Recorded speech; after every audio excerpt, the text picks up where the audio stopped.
No vídeo de hoje, vamos embarcar em uma jornada incrível através do tempo e do espaço, rumo ao começo de tudo. Estamos falando sobre o livro de Gênesis, o primeiro livro da Bíblia, onde encontramos as respostas para as perguntas mais fundamentais da nossa existência. Prepare-se para descobrir mistérios antigos e verdades eternas, que ainda refletem em nossas vidas de hoje. E por que Gênesis é tão importante? Nele, encontramos o começo da criação do universo, a origem da humanidade, a introdução do pecado e a promessa da redenção. Todas essas narrativas moldam a nossa compreensão de quem é Deus, quem somos nós e qual é o nosso propósito neste vasto mundo. Em Gênesis, encontramos o primeiro homicídio registrado na história da humanidade. Em Gênesis, também encontramos uma das mais dramáticas histórias de perdão e reconciliação. Cada episódio de Gênesis nos ajuda a desvendar segredos e aprender como as antigas escrituras ainda falam poderosamente conosco, até mesmo nos dias de hoje. E cada nova descoberta é um passo mais próximo para entender o plano divino para nossas vidas. A criação do mundo. No início era um vasto vazio, uma escuridão completa. Não havia céu, nem terra, nem estrelas. Mas então, em um instante, Deus falou, e tudo começou a existir. Foram 7 dias de criação, e cada detalhe foi cuidadosamente planejado e executado por Deus. No primeiro dia, Deus disse, haja luz, e a luz surgiu. A escuridão foi rompida, e a luz trouxe a primeira separação, dia e noite. A partir de um simples comando de Deus, o conceito de tempo, como conhecemos, começou a existir. Deus viu que a luz era boa, e assim, o primeiro dia se completou. Imagine a maravilha de ver a primeira luz inundando a escuridão. A luz simboliza o início de tudo, a esperança e a clareza que Deus traz para nossas vidas. E isso é apenas o começo.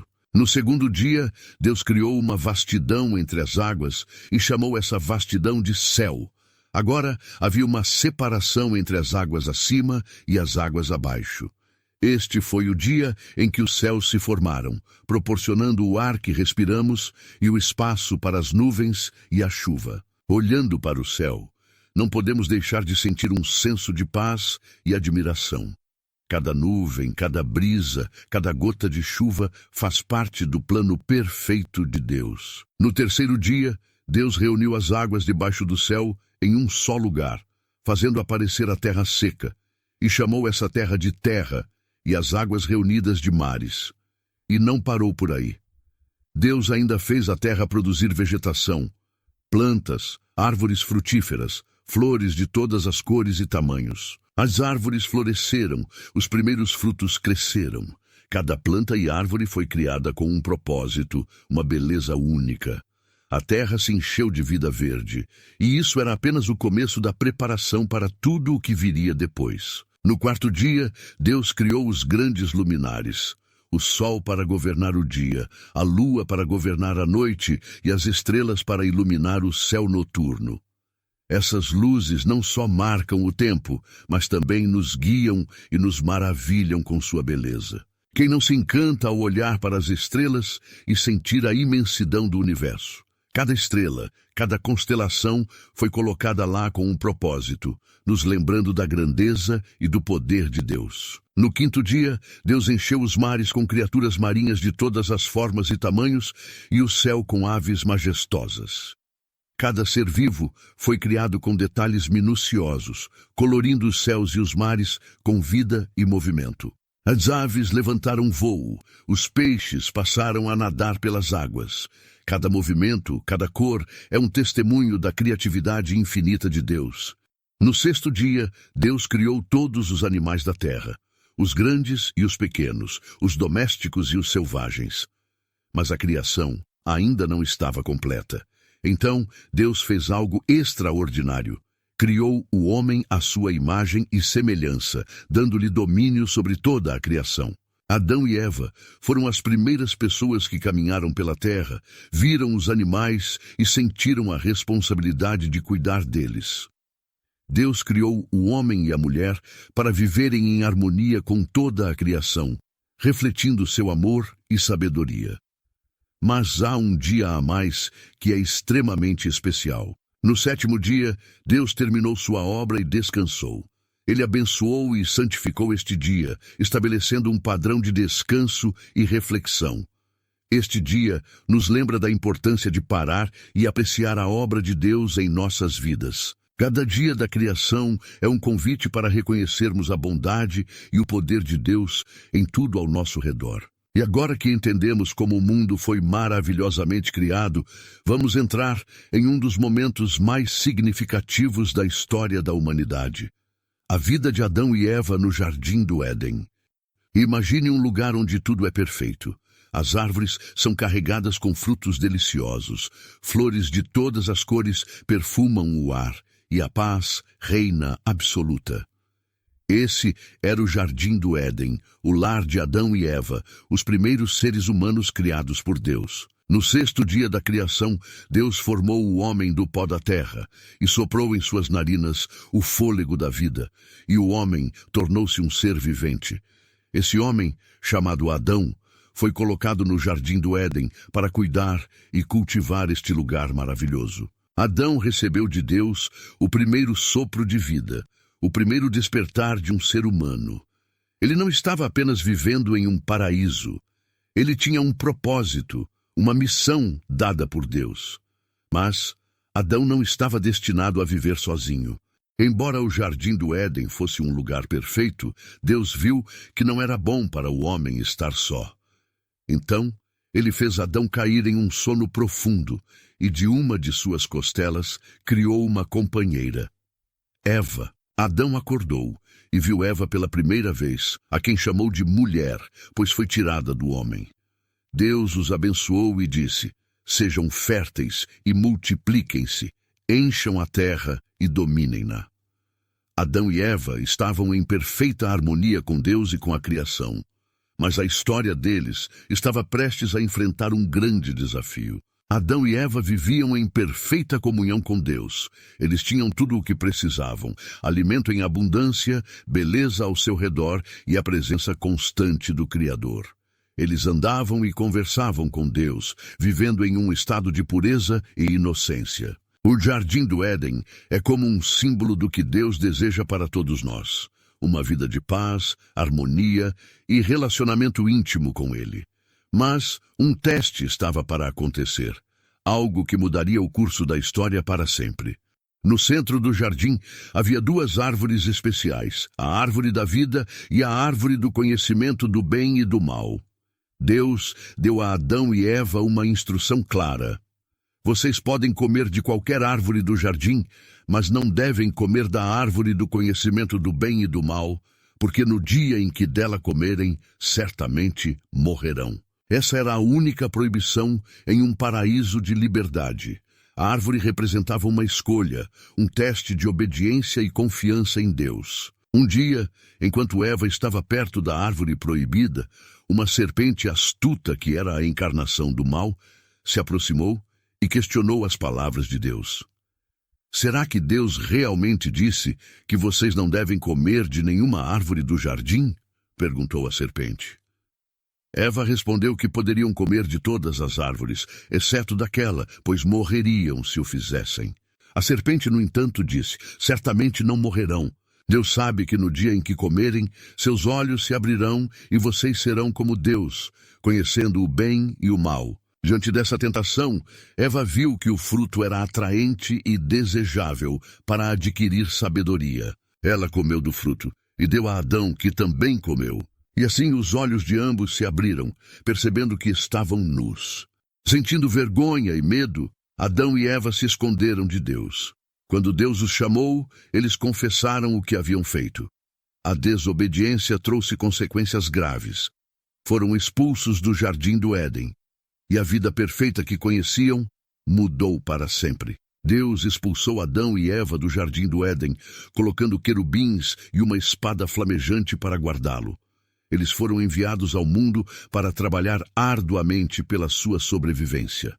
A perfeição do Éden foi perdida e a humanidade agora enfrentava uma vida de dor e luta. O pecado entrou no mundo, trazendo dor, sofrimento e separação de Deus. Mas mesmo nesse momento de escuridão, Deus deixou uma promessa. A descendência da mulher esmagaria a cabeça da serpente. Essa era a primeira pista da redenção que viria no futuro. A história de Adão e Eva é um lembrete poderoso de nossas escolhas e suas consequências.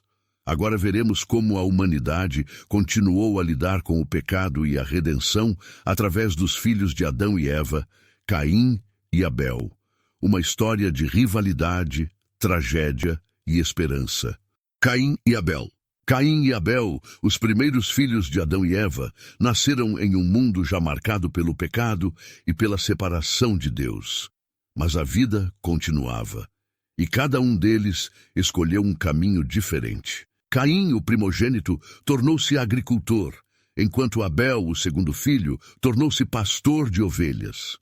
Cada um dedicava seu tempo e esforço às suas respectivas tarefas, vivendo sob a orientação de seus pais. Caim e Abel representam dois modos de vida, duas formas de se relacionar com a terra e com a criação de Deus. Mas suas escolhas e atitudes os levariam a um confronto fatal. Chegou o momento em que Caim e Abel trouxeram ofertas ao Senhor. Caim apresentou frutos da terra, enquanto Abel ofereceu as primeiras crias de seu rebanho e a gordura destas. Deus aceitou com prazer a oferta de Abel, mas rejeitou a de Caim.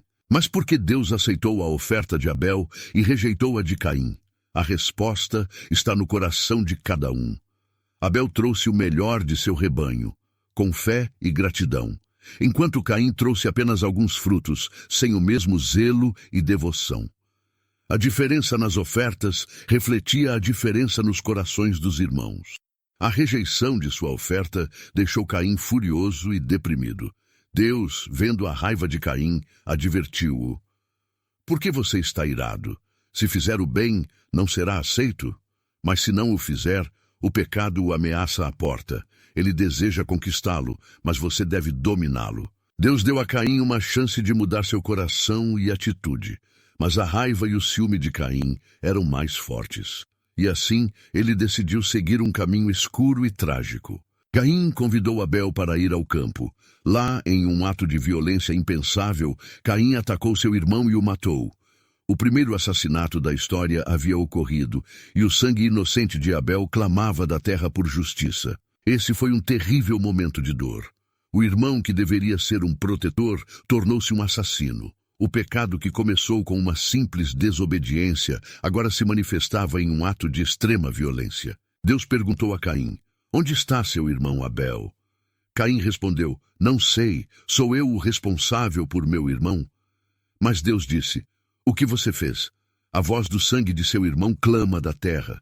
Caim tentou esconder seu crime, mas nada pode ser ocultado de Deus. Como consequência, Caim foi amaldiçoado e condenado a vagar pela terra como um fugitivo e errante, separado da presença de Deus. Mesmo em sua punição, Deus mostrou misericórdia a Caim, colocando uma marca nele para protegê-lo de ser morto por outros. Essa marca era um sinal de que, apesar de seu pecado, Caim ainda estava sob a proteção de Deus. A história de Caim e Abel é um lembrete poderoso das consequências do pecado e da necessidade de dominar nossas emoções e ações. É também uma história de misericórdia, mostrando que Deus não abandona mesmo aqueles que caem profundamente. A tragédia de Caim e Abel deixou um vazio no coração de Adão e Eva. Mas Deus lhes deu outro filho, Sete, de cuja linhagem viria a promessa de redenção. A humanidade antes do dilúvio. Agora vamos descobrir como a humanidade se desenvolveu antes do grande dilúvio, uma história de crescimento, decadência e um plano divino de resgate. A terra estava se enchendo de pessoas. O nascimento de Sete trouxe esperança e um novo começo, mas com o passar dos anos, a humanidade começou a se afastar cada vez mais de Deus. A linhagem de Adão continuou a crescer. As pessoas se multiplicaram, formaram comunidades e desenvolveram várias habilidades. Estávamos em uma era de crescimento e progresso, mas também de crescentes desafios morais. Embora a humanidade prosperasse externamente, algo sombrio começou a se infiltrar nos corações das pessoas. O afastamento de Deus trouxe consequências profundas e dolorosas. À medida que as gerações passavam, a maldade humana se intensificava. A terra estava cheia de violência, e os corações das pessoas estavam inclinados continuamente para o mal. Deus viu que a corrupção era grande e que cada inclinação dos pensamentos humanos era somente para o mal. A bondade e a justiça no mundo se tornaram raras. A corrupção afetou todas as áreas da vida, e a terra, que antes era um paraíso, começou a refletir a escuridão dos corações humanos. Em meio a essa corrupção, um fato abominável aconteceu. Os filhos de Deus viram que as filhas dos homens eram bonitas e se casaram com elas. Dessa união surgiram os Nefilim, seres de grande estatura e força, mas que também contribuíram para a decadência moral da humanidade. Quem eram esses filhos de Deus? Muitos acreditam que eram seres celestiais, anjos que se rebelaram e se misturaram com a humanidade. Essa mistura trouxe ainda mais caos e desordem ao mundo. Deus, em sua infinita sabedoria e justiça, viu a profundidade da corrupção e lamentou ter criado a humanidade. Ele disse: "Exterminarei da face da terra o homem que criei, pois me arrependo de tê-los feito." A dor de Deus reflete a seriedade da situação e a necessidade de uma intervenção drástica. O coração de Deus, Criador do universo, ficou cheio de dor ao ver sua criação se desviar tão profundamente. Mas mesmo em meio a essa escuridão, havia um raio de esperança. Em meio a toda a corrupção, havia um homem justo, Noé. Ele encontrou graça aos olhos de Deus. Noé era um homem justo, íntegro entre as pessoas de sua época, e andava com Deus. Noé era diferente. Ele manteve sua fé e obediência a Deus, mesmo quando todos ao seu redor se entregavam ao pecado. E por causa de sua fidelidade, Deus revelou a Noé um plano para salvar a humanidade. Noé recebeu uma missão divina: construir uma arca para salvar sua família e um par de cada espécie de animal. Noé construiu a arca, enfrentou a descrença de seus contemporâneos e se preparou para o dilúvio que viria a purificar a terra. O dilúvio e a arca de Noé. A terra estava corrompida e cheia de violência. Então Deus disse a Noé: "Vou trazer um dilúvio de águas sobre a terra para destruir toda criatura que tem fôlego de vida debaixo do céu. Mas com você estabelecerei a minha aliança. Entre na arca, você e sua família." Deus deu instruções detalhadas para a construção da arca. Um enorme barco que abrigaria Noé, sua família e um casal de cada espécie de animal. Noé não hesitou e aceitou a missão com responsabilidade e fé. Ele confiou em Deus e começou a trabalhar na construção da arca, seguindo cada detalhe das instruções divinas. A construção da arca foi um trabalho árduo e demorado. Noé e sua família dedicaram anos a essa tarefa monumental, enfrentando desafios físicos e emocionais. Mas a fé e a obediência de Noé nunca vacilaram. Enquanto construía a arca, Noé também pregava ao povo, advertindo sobre o dilúvio iminente. Mas eles zombavam e não acreditavam. Noé permaneceu firme, sabendo que estava seguindo o plano de Deus. Quando a arca estava pronta, Deus enviou os animais para Noé. 2 de cada espécie, macho e fêmea, vieram e entraram na arca. Foi uma visão impressionante, um testemunho do controle de Deus sobre a criação. Ver todos os animais reunidos e obedientes entrando na arca deve ter sido um momento de esperança e confirmação para Noé e sua família. Eles sabiam que a promessa de Deus estava se cumprindo. Finalmente, chegou o dia em que Deus ordenou que Noé e sua família entrassem na arca. E então começou a chover. Choveu por 40 dias e 40 noites, e as águas da terra se elevaram, cobrindo todas as montanhas. Tudo o que vivia fora da arca morreu. O dilúvio foi um julgamento severo, mas foi o meio necessário encontrado por Deus para purificar a terra. Deus estava reiniciando sua criação, removendo a corrupção e dando uma nova chance para a humanidade. Após os 40 dias de chuva, as águas começaram a baixar. Noé soltou uma pomba que retornou com um ramo de oliveira, sinalizando que as águas haviam recuado. Foi um símbolo de esperança e renascimento. Deus fez uma aliança com Noé, prometendo nunca mais destruir a terra com um dilúvio. Como sinal dessa aliança, Deus colocou um arco-íris no céu. A arca repousou no monte Ararat, e Noé, sua família e os animais saíram para repovoar a terra. A história do dilúvio e da arca de Noé nos ensina sobre a justiça e a misericórdia de Deus. Ele não apenas julgou a corrupção, mas também proporcionou um caminho de salvação e um novo começo. A aliança de Deus com Noé é um lembrete de sua fidelidade e amor por sua criação. Devemos lembrar que, assim como Noé, somos chamados a viver com fé e obediência. A história de Gênesis nos prepara para o restante da Bíblia, onde Deus continua a trabalhar na história da humanidade, culminando na promessa de redenção através de Jesus Cristo. Obrigado por nos acompanhar nesta incrível jornada pelo livro de Gênesis. Esperamos que essa história tenha tocado seu coração e renovado sua fé. Se gostou do vídeo, deixe o like, se inscreva no canal e ative o sininho de notificações para receber mais vídeos como este. Compartilhe o vídeo com amigos e familiares para que eles também possam receber a palavra de Deus. Até o próximo vídeo e que Deus abençoe a todos.